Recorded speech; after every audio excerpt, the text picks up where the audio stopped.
And one of the things that I did do was every Tuesday and Wednesday for a period of about 5 to 6 years, I would meet with ex-offenders at a halfway house in North Philadelphia.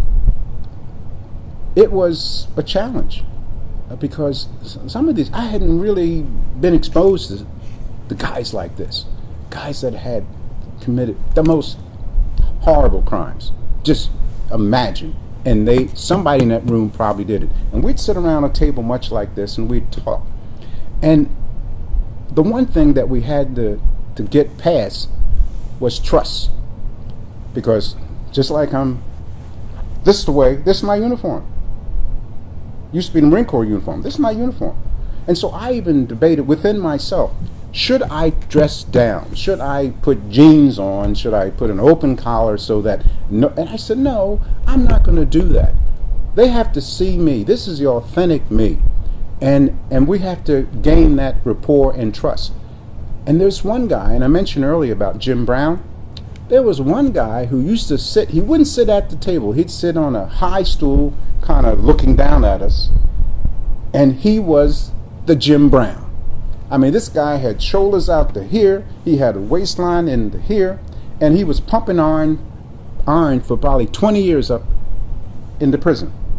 And I know what he did, but that's not germane to what we're talking about here.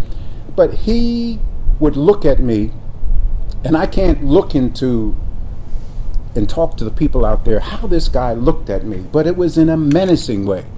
Like he just wanted to beat me up. Like, why are you here? Are you writing a book or something? Who are you? And there was this one guy, little guy, name was Mike. His name was Mike. And I had a good relationship with him. And he grabbed this guy, almost like Bobby Lane, he used to say back in the day, used to get into the face of the offensive lineman and say, you guys better, well, this is what Mike did. He got in the face of this big guy and said, look, Jerry's okay. Jerry's cool. Listen to him.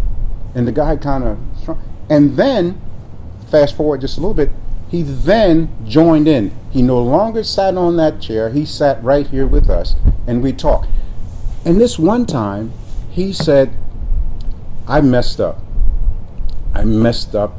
I destroyed the lives of any number of people by what I did. It wasn't just me. I destroyed my mother, my siblings, and so forth. And then he started crying.